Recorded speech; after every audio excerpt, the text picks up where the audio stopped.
ഇന്നത്തെ കഥയിലേക്ക് എല്ലാവർക്കും സ്വാഗതം. അങ്ങനെ നന്ദുവിനെക്കുറിച്ച് സംസാരിക്കുകയാണ് കനകയും നയനയും കൂടെ. അപ്പം നയന ചോദിക്കുന്നുണ്ട്, അവളിപ്പോൾ പഴയതുപോലെ പഠിക്കുന്നൊക്കെ ഉണ്ടല്ലോ ചോദിക്കുന്ന സമയത്ത് കനക പറയുന്നുണ്ട്, എവിടെ പുസ്തകം തുറന്നു വെച്ച് ഏതോ ചിന്താ ലോകത്താണ് ഇരിക്കുന്നത്. അതെന്താ അങ്ങനെ, അവൾ അങ്ങനെയൊന്നും അല്ലായിരുന്നല്ലോ എന്നൊക്കെ ചോദിക്കുന്ന സമയത്ത് കനക പാടുപെടുകയാണ് നയന മനസ്സിലാക്കാതിരിക്കാൻ വേണ്ടിയിട്ട്.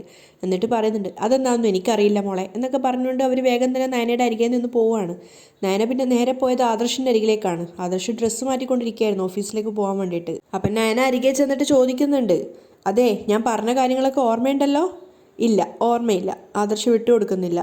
ഞാൻ പറഞ്ഞ മറന്നോ? എൻ്റെ അമ്മയുണ്ട് ഇവിടെ, അതിന് ഞാനെന്താ വേണ്ടേ? അവരെ പറഞ്ഞു വിടണോ? അതല്ല ഞാൻ പറഞ്ഞത്. അമ്മയുടെ മുന്നിൽ വെച്ചെങ്കിലും പലതും നിയന്ത്രിക്കണം. എന്നോട് കുറച്ച് നന്നായിട്ട് സംസാരിക്കുകയും പെരുമാറുകയും വേണം. അപ്പോൾ ആദർശ് പറയാ, ഓ എന്നാൽ പിന്നെ നിന്നെ ഞാനെടുത്ത് വട്ടം കറക്കാം. പക്ഷേ നയനയും വിട്ടുകൊടുക്കാൻ തയ്യാറല്ല. നിങ്ങളുടെ ജീവിതത്തിലേക്ക് വന്ന ശേഷം ഞാൻ വട്ടം കറങ്ങിക്കൊണ്ടിരിക്കുക. അതുകൊണ്ട് ഇനി പ്രത്യേകിച്ച് വട്ടം കറക്കേണ്ട ആവശ്യമൊന്നുമില്ല. അത് കേട്ടപ്പോൾ ആദർശനും ദേഷ്യം വരികയാണ്. ദേ, നീയാണ് വഴക്കിടാൻ വേണ്ടി ഇങ്ങോട്ടേക്ക് വരുന്നത് ഓരോരോ കാരണങ്ങളും കൊണ്ട്. അപ്പം നയന സങ്കടത്തോട് പറയുന്നുണ്ട്, ഞാൻ വഴക്കിടാനൊന്നും വന്നതല്ല. നിങ്ങളുടെ മുത്തശ്ശന് വേണ്ടി ഞാൻ അഭിനയിക്കുന്നില്ലേ, അതുപോലെ നിങ്ങൾക്കും എനിക്ക് വേണ്ടി ഒന്ന് അഭിനയിച്ചൂടെ? ഇന്നും ആ പാവങ്ങൾ കരുതുന്നത് ഈ ബെഡ്റൂമിനകത്ത് സ്നേഹം വഴിഞ്ഞൊഴുകുക എന്നാ. ഇത് കേട്ടുകൊണ്ടാണ് അങ്ങോട്ടേക്ക് കനക വരുന്നത്. പക്ഷെ കനക ഇവരുടെ സംസാരം കേട്ടപ്പോൾ അവിടെ മറഞ്ഞു എന്ന് കേൾക്കുകയാണ് ബാക്കിയുള്ള സംസാരം കൂടെ. അപ്പം നയന ദേഷ്യത്തോടെ ആദർശനോട് പറയാണ്, എനിക്കല്ലേ അറിയൂ ആ പുഴ നിറയെ മാലിന്യമാണെന്ന്. അപ്പം ആദർശം പറയുന്നുണ്ട്, ആ ചിലരൊക്കെ ഈ വീട്ടിനകത്തേക്ക് കയറിയതിന് ശേഷമാണ് മാലിന്യം കൂടിയത്. അപ്പം നയന പറഞ്ഞു കൊടുക്കുന്നുണ്ട്, അങ്ങനെയാണെങ്കിൽ ആ വേസ്റ്റിനെയൊക്കെ എടുത്ത് പുറത്താക്കാൻ ഞാൻ പറഞ്ഞായിരുന്നല്ലോ. അപ്പോൾ ആദർശം പറയാ, ദേ നിന്റെ ഇത്തരത്തിലുള്ള സംസാരം ഒഴിവാക്കിയാൽ തന്നെ ഈ വീട്ടിലുള്ള പലതരത്തിലുള്ള പ്രശ്നങ്ങൾ ഒഴിവാവും. അല്ലെങ്കിലും നമ്മൾ തമ്മിലുള്ള ലൈഫ് ഈ രീതിയിലേ മുന്നോട്ടേക്ക് പോകും. ഇതിനപ്പുറം ഒന്നും നീ പ്രതീക്ഷിക്കേണ്ട. അത് കേട്ടപ്പോൾ കനക ശരിക്കും ഞെട്ടിപ്പോവാണ്. പക്ഷെ നയനക്കത് ആദ്യം അറിയാവുന്നത് കൊണ്ട് തന്നെ അവൾ പറയുന്നുണ്ട്, ഞാനേ ഒന്നും പ്രതീക്ഷിക്കുന്നില്ല. ശരിക്കും പറഞ്ഞാൽ ഇത് ജീവിതമല്ല, പ്രേക്ഷകരില്ലെന്നേ ഉള്ളൂ. അസലൊരു നാടകം നമ്മുടെ ജീവിതം. അതൊക്കെ കേൾക്കുന്ന സമയത്ത് കനക ശരിക്കും ഞെട്ടിപ്പോവാണ്. ഇതായിരുന്നു ഇവരുടെ ലൈഫ് എന്ന് വിചാരിച്ചിട്ട്. അപ്പം നയന പറയുന്നുണ്ട്, കർട്ടനും കാണികളും ഇല്ലാത്തൊരു നാടകം. അപ്പം ദേഷ്യത്തോട് ആദർശ് ചോദിക്കുക, ആ നാടകത്തിൽ എൻ്റെ വേഷം എന്താ? നായകനോ അതോ വില്ലനോ? ഇതിലൊന്നും പെടാത്തൊരു മനുഷ്യനാ എൻ്റെ കഴുത്തിൽ താലി കെട്ടിയത്. അതുതന്നെ എനിക്ക് തിരിച്ചും പറയേണ്ടി വരും. എൻ്റെ മുത്തശ്ശനെ മുത്തശ്ശിയെ മാത്രമല്ല, നിൻ്റെ അച്ഛനെ അമ്മയൊക്കെ ബോധ്യപ്പെടുത്താൻ വേണ്ടി വേഷം കെട്ടിയവരാ നമ്മൾ. അരങ്ങത്ത് നന്നായി ആടി തിമിർക്കുന്നവർ. കുറേയേറെ ആൾക്കാർ അത് കണ്ട് നന്നായി സന്തോഷിക്കുക എന്ന് വെച്ചാൽ അവരാണ് പ്രേക്ഷകർ. നമ്മൾ നടീനടന്മാർ മാത്രം. അപ്പം നയന പറയുന്നുണ്ട്, എത്ര വേണമെങ്കിലും അഭിനയിക്കാം, പക്ഷേ ഞാൻ ഇവിടെ താമസിക്കുന്നിടത്തോളം കാലം എന്നെ ഒരു ഭാര്യയായിട്ട് കാണണ്ട. നിങ്ങളുടെ മുത്തശ്ശനെയും മുത്തശ്ശിയെയും സന്തോഷിപ്പിക്കാൻ നിൽക്കുന്ന ഒരു സ്റ്റാഫായിട്ടെങ്കിലും കണ്ടുകൂടെ? അതുകൂടെ കേട്ട സമയത്ത് കനകക്ക് പൂർണ്ണമായിട്ട് ബോധ്യമായി ഇവർ തമ്മിൽ ഒരിക്കലും ഭാര്യയും ഭർത്താവും ആയിട്ടില്ല എന്നുള്ളത്. അവർ സങ്കടത്തോടെ അവിടുന്ന് പിൻവാങ്ങുകയാണ്. പിന്നെ ഒന്നും കേൾക്കാനുള്ള ക്ഷമ അവർക്ക് ഉണ്ടായിരുന്നില്ല. അപ്പം നയന പറയുന്നുണ്ട്, ശമ്പളം പോലും വാങ്ങിക്കാത്ത ഒരു ജീവനക്കാരി. അത് കേട്ടപ്പോൾ ആദർശ് പറയുന്നുണ്ട്, ആ എന്നാൽ പിന്നെ നീ ചോദിക്കുന്ന ശമ്പളം ഞാൻ തരാം. നീയേ നിൻ്റെ വേഷം നന്നായിട്ട് ചെയ്താൽ മതി. അത് കേട്ടപ്പോൾ നയന പറയുന്നുണ്ട്, അതുതന്നെ എനിക്കും പറയാനുള്ളത്. അങ്ങോട്ട് തരുന്ന ആത്മാർത്ഥതയുടെ ഒരു 4/1 തിരിച്ചു തരണം. അത് പറഞ്ഞ് നയന അവിടുന്ന് പോയതിനു ശേഷം ആദർശ് അതിനെക്കുറിച്ച് ചിന്തിക്കുകയാണ്. അതുപോലെ തന്നെയാണ് നയനയുടെ വീട്ടിൽ നന്ദു ആണെങ്കിലും. നന്ദു ചിന്തിക്കുന്നുണ്ട്, എനിക്കൊരിക്കലും അനിയുടെ ജീവിതത്തിലേക്ക് പോവാനാവില്ല. അത് ഏറ്റവും കൂടുതൽ ഈ ലോകത്തിൽ അറിയാവുന്ന വ്യക്തിയും ഞാൻ തന്നെയാണ്. അതുപോലെ തന്നെ അനന്തപുരിയിൽ അനിയും നന്ദുവിനെ കുറിച്ച് തന്നെയാണ് ചിന്തിക്കുന്നത്. നന്ദു വിചാരിക്കുന്നുണ്ട്, എന്നിട്ടും എൻ്റെ മനസ്സെന്താ ഇങ്ങനെ? എനിക്കെന്താ എൻ്റെ മനസ്സിനെ നിയന്ത്രിക്കാനാവാത്തേ? രണ്ടുപേരും 2 സ്ഥലത്തായിട്ട് ഒരേ കാര്യം ആലോചിച്ചിട്ട് ദുഃഖിച്ച് നിൽക്കുകയാണ്. അനി മൊബൈലെടുത്ത് നന്ദുവിൻ്റെ ഫോട്ടോസ് ഇങ്ങനെ മാറ്റി മാറ്റി നോക്കുകയാണ്. അപ്പോൾ അവൻ വിചാരിക്കുന്നുണ്ട്, അവിടെ ഇപ്പോൾ അവളുടെ അമ്മയില്ല, അച്ഛൻ മാത്രമേ ഉണ്ടാവൂ. ഞാൻ വിളിച്ചാൽ നീ എടുക്കുമോ നന്ദു? പിന്നെ അവൻ തന്നെ സ്വയം വിചാരിക്കും, വേണ്ട, ഈ സമയത്ത് നീ അങ്ങോട്ടേക്ക് വിളിക്കണ്ട. എന്നാലും എൻ്റെ നന്ദു, നിന്നെ നഷ്ടപ്പെടും എന്നുള്ള അവസ്ഥ വന്നപ്പോഴാണ് നീ എനിക്ക് എത്രമാത്രം പ്രിയപ്പെട്ടവളായിരുന്നു എന്നുള്ളത് ഞാൻ മനസ്സിലാക്കുന്നത്. നിനക്കെൻ്റെ മനസ്സിൽ എത്രത്തോളം സ്ഥാനം ഉണ്ടായിരുന്നു എന്നത് മനസ്സിലാവുന്നത്. ജലജ ഉറങ്ങാനുള്ള തയ്യാറെടുപ്പ് നടത്തിക്കൊണ്ടിരിക്കുമ്പോഴാണ് കനക അങ്ങോട്ടേക്ക് വെള്ളമായിട്ട് വരുന്നത്. അപ്പോൾ ജലജ ദേഷ്യത്തോടെ ചോദിക്കുന്നുണ്ട്, നീ ഇവിടുത്തെ അതിഥിയാണ്, വലിയ പുള്ളിയാണ് എന്നൊക്കെയാണല്ലോ പറയുന്നത്. എന്നിട്ട് നിനക്ക് കിടക്കാൻ വേണ്ടി വേറെ മുറി തരാത്തത് എന്താ? പക്ഷേ കനകയെ വിട്ടുകൊടുക്കുന്നില്ല. പോയി പറ വേറെ മുറി തരാൻ, എന്നിട്ട് അവിടെ പോയി കിടന്നോ. അപ്പോൾ ജലജ പറയുന്നുണ്ട്, ഇതേ എൻ്റെ മുറിയാ. എന്നാൽ പിന്നെ ഈ ഭിത്തിയിൽ അങ്ങ് എഴുതി വെച്ചോ നിൻ്റെ മുറിയാണെന്ന്. ദേ ഒരു കാര്യം ഞാൻ പ്രത്യേകം പറഞ്ഞേക്കാം, അബിയുടെ മുത്തശ്ശൻ പ്രത്യേകം പറഞ്ഞതാ കനകയുടെ കാര്യങ്ങളെല്ലാം നോക്കണമെന്ന്. എന്നെ എൻ്റെ മക്കളെയും വേദനിപ്പിക്കരുതെന്നും. അത് കേട്ടപ്പോൾ ജലജ കളിയാക്കുകയാണ്. അയ്യോ, എന്നാൽ പിന്നെ ഇനി വേദനിപ്പിക്കുന്നില്ല, കയറി കിടന്നോ. അപ്പോൾ കനകയും പറയാം, കയറി കിടന്നോന്ന് എന്നും പറഞ്ഞുകൊണ്ട് വേഗം വന്ന് റൂമിൽ കിടക്കാൻ നോക്കുകയാണ്. അപ്പോൾ ജലജ വീണ്ടും ഇങ്ങനെ പ്രകോപിപ്പിക്കുകയാണ്. എനിക്കറിയാം നീ കൂടെ കൂടെ വരുമെന്ന്. എന്ന് വെച്ചാൽ നല്ല ഭക്ഷണവും നല്ല സുഖമായിട്ടുള്ള ഉറക്കമൊക്കെ അല്ലേ ഇവിടെ. നല്ല സുഖമായി പോത്തുപോലെ കിടന്ന് ഉറങ്ങുകയല്ലേ. അപ്പോൾ കനകയും വിട്ടുകൊടുക്കുന്നില്ല. അതെ അതെ, ഒരു പോത്തിനൊപ്പം സുഖമായിട്ട് ഉറങ്ങാം. അതിനുശേഷം രണ്ടുപേരും ഒരേ പുതപ്പിനുള്ളിൽ തന്നെ പുതപ്പിന് വേണ്ടി പിടിവലി നടത്തുകയാണ്. പക്ഷേ കനകയും വിട്ടുകൊടുക്കുന്നില്ല. കാരണം കനകയുടെ മനസ്സിൽ വരുന്ന ദേഷ്യം, എൻ്റെ മക്കളെ ഇവിടെ സമാധാനമായിട്ട് ജീവിക്കാൻ അനുവദിക്കാത്തത് ഇവളാ. ജലജയോടുള്ള പോരിന് ശേഷം കനകയുടെ മനസ്സിലേക്ക് ഓർമ്മ വരുന്നത് നയനയും ആദർശും തമ്മിലുള്ള ആ ഒരു സംഭാഷണമാണ്. കർട്ടനും ഇൻ്റർവെല്ലും ഇല്ലാത്തൊരു നാടകം. ആ നാടകത്തിൽ എൻ്റെ വേഷം എന്താ, നായകനോ അതോ വില്ലനോ? ഇതിലൊന്നും പെടാത്തൊരു വ്യക്തിയാണ് എൻ്റെ കഴുത്തിൽ താലി കെട്ടിയത്. അതുതന്നെ എനിക്ക് തിരിച്ചും പറയേണ്ടി വരും. എൻ്റെ മുത്തശ്ശനെ മുത്തശ്ശിയെ മാത്രമല്ല, നിൻ്റെ അച്ഛനെ അമ്മയൊക്കെ ബോധ്യപ്പെടുത്താൻ വേണ്ടി നാടകം കളിക്കുന്നവരാ നമ്മൾ. കനകയുടെ മനസ്സിലേക്ക് ആ കാര്യങ്ങളൊക്കെയാണ് വീണ്ടും വരുന്നത്. അപ്പോൾ അവർ മനസ്സിൽ വിചാരിക്കുന്നുണ്ട്, എൻ്റെ മോൾ ഒരുപാട് സഹിക്കുന്നുണ്ട്. അതുകൊണ്ടൊക്കെ തന്നെയാണ് എൻ്റെ മോൾ പറഞ്ഞത് അത്ര സുഖകരമായ ജീവിതമൊന്നും അല്ല എന്ന്. മോൾക്കൊരു ഭാര്യയുടെ സ്ഥാനമെങ്കിലും കിട്ടുന്നുണ്ടോ എന്ന് നോക്കണം. അത് കണ്ടുപിടിച്ചേ പറ്റൂ. അച്ഛനമ്മമാർ നല്ല ദാമ്പത്യം നയിച്ചിട്ട് അത് മക്കൾക്ക് കിട്ടാതിരിക്കുന്നത് സങ്കടകരമായ കാര്യമാണ്. രാവിലെ ജാനകി അടുക്കളയിലേക്ക് വരുമ്പോഴേക്കും കനക എല്ലാവർക്കുള്ള ചായ ഇട്ടുകൊണ്ട് വരികയാണ്. അപ്പം ജാനകി ചോദിക്കുന്നുണ്ട്, എന്തിനാ നയനയുടെ അമ്മ അടുക്കളയിലേക്ക് കയറിയേ? അതിനെന്താ, വീട്ടിലാണെങ്കിൽ ഞാൻ ഈ സമയത്തേക്ക് അടുക്കളയിലേക്ക് കയറിയിട്ടുണ്ടാവും. അപ്പോൾ ജാനകി പുഞ്ചിരിച്ചുകൊണ്ട് പറയുന്നുണ്ട്, എന്നാലും അമ്മ കണ്ടാൽ ഞങ്ങളെ വഴക്ക് പറയാം. നയനയുടെ അമ്മയെക്കൊണ്ട് ഒരു ജോലിയും ചെയ്യിപ്പിക്കരുതെന്ന് പ്രത്യേകം പറഞ്ഞിട്ടുണ്ട്. അപ്പോൾ കനക ചിരിച്ചുകൊണ്ട് പറയാണ്, അതിനിതൊക്കെ വലിയ ജോലിയാണോ? അല്ലെങ്കിൽ തന്നെ ഇതൊക്കെ നയനമോളാണല്ലോ ഇവിടെ ചെയ്തുകൊണ്ടിരിക്കുന്നത്. അതും അല്ലെങ്കിൽ അനിമോൻ്റെ അമ്മ ചെയ്യണം. ഇന്ന് നിങ്ങൾക്ക് പകരം ഞാൻ അടുക്കളയിൽ കയറി, അത്രയേ ഉള്ളൂ. എന്നിട്ടൊരു ചായയുടെ കപ്പെടുത്തിട്ട് ജാനകിക്ക് നേരെ നീട്ടുകയാണ്. കൊള്ളാമോ?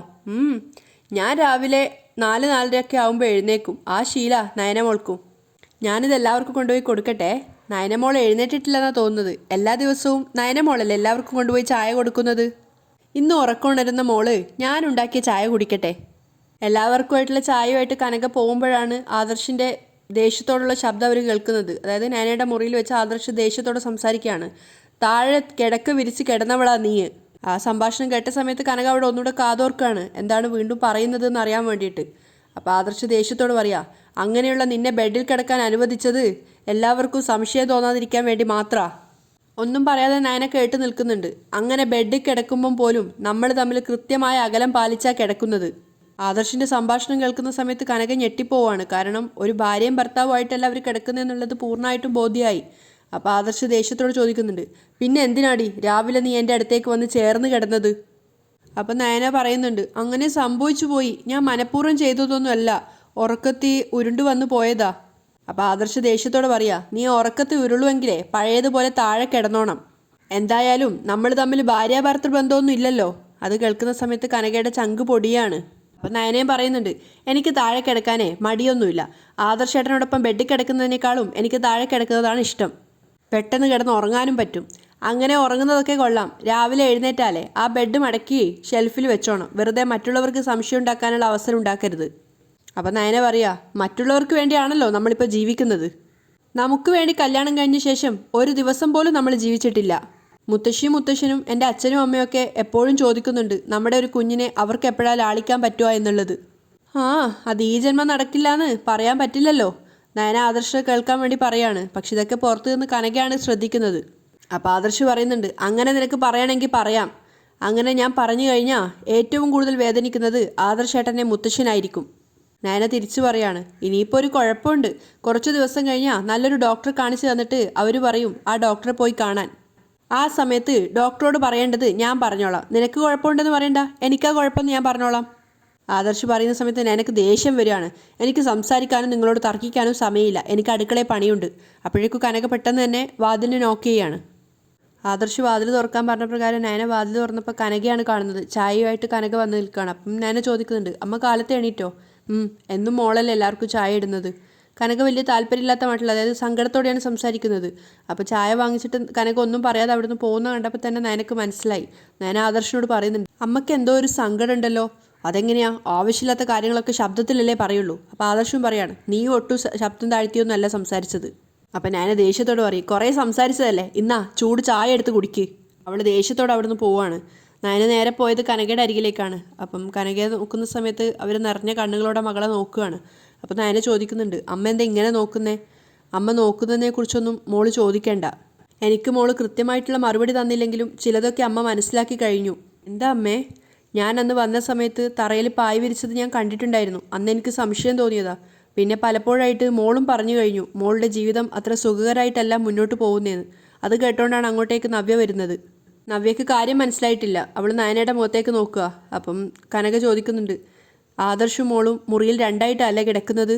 അമ്മ ആ സത്യം മനസ്സിലാക്കി എന്നുള്ളത് നയനക്ക് വേദന ഉണ്ടാക്കുകയാണ്. പക്ഷേ നവ്യക്കാണെങ്കിൽ അത്ഭുതമാവുകയാണ്. കാരണം അവൾ ഇതുവരെ അത് ചിന്തിച്ചിട്ട് കൂടി ഉണ്ടായിരുന്നില്ല. നയന പറയുന്നുണ്ട്, ഏയ് ഒരിക്കലും അല്ല അമ്മേ. എന്തിനാ മോളെ ഇനിയും അമ്മയോട് കള്ളം പറയുന്നത്? മറ്റൊരാൾ പറഞ്ഞ ഇത് അറിഞ്ഞിരുന്നെങ്കിൽ ഞാനിത് വിശ്വസിക്കില്ലായിരുന്നു. പക്ഷേ എൻ്റെ കാതുകളെ എനിക്ക് വിശ്വസിക്കാതിരിക്കാനാവില്ലല്ലോ. ഞാൻ കേട്ടു, ഞാൻ അറിഞ്ഞു നിങ്ങൾക്കിടയിലുള്ള അകലം. അവർ കരഞ്ഞുകൊണ്ട് അങ്ങനെ പറയുന്ന കേട്ടപ്പോൾ നവ്യ ചോദിക്കുന്നുണ്ട്, നയനെ? അതേ മോളെ, നീയും അബിയും കീരിയും പാമ്പ് പോലെയാണെങ്കിലും നിനക്ക് അബിയുടെ ഭാര്യയാകാൻ കഴിഞ്ഞു. പക്ഷേ ഇതുവരെ നിന്റെ അനിയത്തിക്ക് ആദർശ് മോൻ്റെ ഭാര്യയാവാൻ കഴിഞ്ഞിട്ടില്ല. അത് കേൾക്കുന്ന സമയത്ത് നയന അറിയാതെ കരഞ്ഞു പോവുകയാണ്. അപ്പോൾ കനക നവ്യയോട് പറയുന്നുണ്ട്, ഇതുവരെ ഇവർക്ക് തമ്മിലൊരു ഭാര്യാഭർത്തൃ ബന്ധം ഉണ്ടായിട്ടില്ല. അതുകൊണ്ടാ നിനക്ക് കിട്ടിയ ഭാഗ്യം ഇവൾക്ക് കിട്ടാത്തത്. അതുകൊണ്ട് തന്നെയാ ഇവൾ ഇതുവരെ അമ്മയാവാതിരുന്നത്. അപ്പോൾ നവ്യ ചോദിക്കുക, നയനെ ഞാൻ ഈ കേട്ടതൊക്കെ സത്യമാണോ? അത് എന്നെ വെറുപ്പോടെയാണല്ലോ കല്യാണം കഴിച്ചു കൊണ്ടുവന്നത്. എന്നെ അല്ലല്ലോ ഒരിക്കലും ഭാര്യയായിട്ട് പ്രതീക്ഷിച്ചിരുന്നത്. അന്ന് തൊട്ടാ വെറുപ്പുണ്ട്. ആദ്യമൊക്കെ ആദർശേട്ടൻ ബെഡിലും ഞാൻ തറയിലുമായിട്ടാണ് കിടന്നുകൊണ്ടിരുന്നത്. പിന്നെ ബെഡിൽ കിടക്കാനുള്ള അനുവാദം തന്നു. പക്ഷേ ഞങ്ങൾ തമ്മിലുള്ള അകലം ഇപ്പോഴും അതേപോലെ തുടരുക. അപ്പം നവ്യ ദേഷ്യത്തോട് ചോദിക്കുന്നുണ്ട്, പിന്നെ നീ എന്തിനാ ഇവിടെ പിടിച്ചു നിൽക്കുന്നത്? അപ്പം നയന കരഞ്ഞുകൊണ്ട് പറയാണ്, മുത്തശ്ശനും മുത്തശ്ശിക്കും വേണ്ടി, എന്നെ സ്നേഹിക്കുന്ന മറ്റു പലർക്കും വേണ്ടി. അന്ന് അമ്മയും അച്ഛനും എന്നെ വിളിച്ചപ്പോൾ പൂർണ്ണ മനസ്സോടെയാണ് ഞാൻ പോവാൻ തയ്യാറായത്. പക്ഷേ മുത്തശ്ശൻ്റെ രോഗവിവരം എന്നെ തളർത്തി കളഞ്ഞു. ഇന്നും അവരുടെ വിചാരം ഞാനും ആദർശേട്ടനും തമ്മിൽ നല്ല രീതിയിൽ മുന്നോട്ട് പോകുന്നു എന്നാ. എങ്കിലും സത്യം അതല്ല.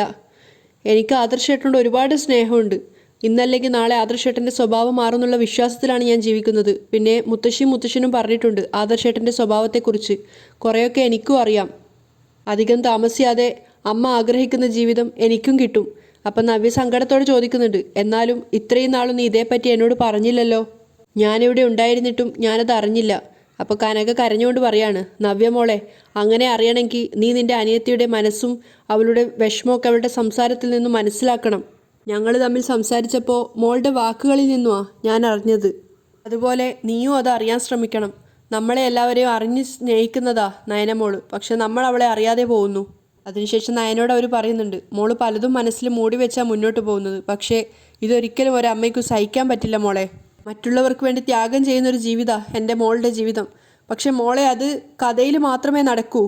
ജീവിതത്തിൽ അതൊരു വലിയ പ്രയാസമാണ്. അവർ കരഞ്ഞുകൊണ്ട് പറയുമ്പോൾ നയന പറയുന്നുണ്ട്, അമ്മ ഇതൊരു വലിയ വിഷയമാക്കി എടുക്കരുത്. ഇതിൻ്റെ പേരിലൊരു സംസാരം ഉണ്ടാവരുത്. അപ്പോൾ കനക പറയുന്നുണ്ട്, അമ്മ ഇനി ഒന്നും ചെയ്യുന്നില്ല. അമ്മ ഇതിൻ്റെ പേരിൽ പ്രാർത്ഥിക്കുന്നേ ഉള്ളൂ, എൻ്റെ മോൾക്ക് നല്ലൊരു ജീവിതം കിട്ടാൻ വേണ്ടി. കരഞ്ഞുകൊണ്ടാണ് അവർ പറയുന്നത്. കനക കരഞ്ഞുകൊണ്ട് അവിടുന്ന് പോയപ്പോൾ നവ്യ പറയുന്നുണ്ട്, നീ ഇതൊക്കെ സഹിച്ചു ഇവിടെ കഴിയുമ്പോൾ ഞാൻ നിന്നെ ഒരുപാട് വേദനിപ്പിച്ചല്ലോ മോളെ. നിന്നെ ഞാൻ പലപ്പോഴും കുറ്റപ്പെടുത്തുമായിരുന്നു. നിന്നെ ഈ വീട്ടിൽ നിന്ന് പുറത്താക്കാൻ പോലും പലപ്പോഴും ഞാൻ ശ്രമിച്ചിട്ടുണ്ട്. അതിനൊന്നും ദൈവം എനിക്ക് മാപ്പ് തരില്ല, അത് ഉറപ്പാ. നവ്യ സങ്കടത്തോടെ പറയുമ്പോൾ നയന പറയുന്നുണ്ട്, അങ്ങനെയൊന്നും ചിന്തിക്കേണ്ട ചേച്ചി. എനിക്ക് ചേച്ചിയോട് ആ നേരത്തും സ്നേഹം മാത്രമേ ഉണ്ടായിരുന്നുള്ളൂ. എനിക്ക് ആദർശേട്ടനോടും സ്നേഹം മാത്രമേ ഉള്ളൂ. അതെന്തെങ്കിലും ഒരിക്കൽ തിരിച്ചു കിട്ടുമെന്നുള്ള വിശ്വാസത്തിലാണ് ഞാനിവിടെ കഴിയുന്നത്. കരഞ്ഞുകൊണ്ടാണ് നയന പോകുന്നത്. അത് കാണുമ്പോൾ നവ്യക്ക് ഒത്തിരി സങ്കടമാവുകയാണ്. അനി സ്റ്റെപ്പ് കയറി വരുന്ന സമയത്താണ് കനക കരഞ്ഞുകൊണ്ട് അവിടെ നിൽക്കുന്നത് കാണുന്നത്. പെട്ടെന്ന് കനക കണ്ണീര് തുടച്ച് അനിയെ കാണാതിരിക്കാൻ വേണ്ടി മാറുകയാണ്. അപ്പോൾ അനി അങ്ങോട്ട് വന്നിട്ട് ചോദിക്കുന്നുണ്ട്, ആൻറ്റി എന്തെങ്കിലും പ്രശ്നമുണ്ടോ? ഏയ് ഒന്നുമില്ല മോനെ, ആൻറ്റി കരയുമായിരുന്നല്ലോ. ആൻറ്റി ഇവിടെ ആരെങ്കിലും വഴക്ക് പറഞ്ഞോ? അപ്പച്ചി എന്തെങ്കിലും പറഞ്ഞോ എന്നൊക്കെ ചോദിക്കുന്നുണ്ട്. ഏയ് ആരും ഒന്നും പറഞ്ഞില്ല മോനെ. മോൻ്റെ മുത്തശ്ശനെക്കുറിച്ച് ആലോചിച്ചപ്പോൾ ഞാൻ കരഞ്ഞു പോയതാ. കനക വെറുതെ ഒരു കള്ളം പറയാണ്. എത്ര നല്ല മുത്തശ്ശനാ. ഇതുപോലൊരു മനുഷ്യനെ ഞാൻ ഒരു തറവാട്ടിലും കണ്ടിട്ടില്ല. അങ്ങനെയുള്ള മുത്തശ്ശന് അസുഖം വന്നില്ലേ, അതൊക്കെ ആലോചിച്ചപ്പോൾ സങ്കടം വന്നതാ. അപ്പം അനി പറയുന്നുണ്ട്, ഏയ് അതൊന്നും വിഷമിക്കേണ്ട, മുത്തശ്ശൻ്റെ അസുഖം പൂർണ്ണമായിട്ടും മാറ്റിത്തരാമെന്ന് ഡോക്ടർ പറഞ്ഞിട്ടുണ്ട്. അപ്പോൾ കനക വീണ്ടും പറയാ, പക്ഷേ അങ്ങനെയുള്ള ബുദ്ധിമുട്ടൊന്നും മോൻ്റെ മുത്തശ്ശന് വരാൻ പാടില്ലാത്തതാ. അദ്ദേഹത്തിൻ്റെ അത്രയും നല്ല മനസ്സാ. നല്ല മനസ്സുള്ളവർക്ക് അങ്ങനെ രോഗമൊന്നും വരില്ലേ ആൻറ്റി? ഏയ് അതൊക്കെ വെറുതെയാ. നല്ല മനസ്സുള്ളവർക്കും അങ്ങനെ രോഗങ്ങളൊക്കെ വരും. അത് നമ്മുടെ തെറ്റല്ലല്ലോ. എന്തിന്? എൻ്റെ നയനേടത്തിയുടേത് എത്ര നല്ല സ്വഭാവമാണ്. ഇപ്പം ആൻറ്റി പറഞ്ഞല്ലോ എൻ്റെ മുത്തശ്ശനെ പോലൊരു മനുഷ്യനെ എവിടെയും കാണാൻ കിട്ടില്ലെന്ന്. അതുപോലെ തന്നെയാണ് നയനേടത്തിയുടെ കാര്യം. ഇതുപോലൊരു നല്ല മരുമകളെ എവിടെയും കാണാൻ കിട്ടില്ല. എന്നിട്ടും എൻ്റെ നയനേടത്തിയെ ഇതുവരെ എൻ്റെ വല്യമ്മ സ്നേഹിച്ചിട്ടില്ല, ഒരു മരുമോളായി കണ്ടിട്ടില്ല. അതാ ഞാൻ പറഞ്ഞത്, സ്വഭാവം നന്നായി എന്ന് കരുതി എപ്പോഴും സുഖവും സന്തോഷവും ലഭിക്കണമെന്നില്ല. അപ്പോൾ കരഞ്ഞുകൊണ്ട് കനക ചോദിക്കുകയാണ്, മോൻ്റെ വല്യമ്മയുടെ കാര്യം പോട്ടെ, ആദർശ് മോൻ മോളെ മര്യാദയ്ക്ക് സ്നേഹിക്കുന്നുണ്ടോ? അപ്പോൾ അനി സങ്കടത്തോടെ പറയുന്നുണ്ട്, അതേപ്പറ്റിയൊന്നും എനിക്കറിയില്ല. പക്ഷേ ഈ ലോകത്ത് വിശ്വസിക്കാൻ കൊള്ളാവുന്ന ഒരാളാ എൻ്റെ ആദർശേട്ടൻ. കണ്ണു അടച്ച് വിശ്വസിക്കാം. അതുകൊണ്ടാ കമ്പനിയുടെ MD സ്ഥാനം മുത്തശ്ശൻ ആദർശേട്ടനെ ഏൽപ്പിച്ചത്. പക്ഷേ അതേ സ്വഭാവമുള്ള ഏട്ടത്തിയെ ആദർശേട്ടൻ മനസ്സിലാക്കുന്നില്ല. പലപ്പോഴും എനിക്കും വേദന തോന്നിയിട്ടുണ്ട്. അതിൻ്റെ പേരിൽ ഞാൻ ഏട്ടനെ വിമർശിച്ചിട്ടുമുണ്ട്. അപ്പോഴേക്കാണ് അങ്ങോട്ടേക്ക് സ്റ്റെപ്പ് ഇറങ്ങിയിട്ട് ആദർശ് വരുന്നുണ്ടായിരുന്നു. അവിടെയാണ് ഇന്നത്തെ എപ്പിസോഡ് വൈൻഡപ്പ് ചെയ്യുന്നത്.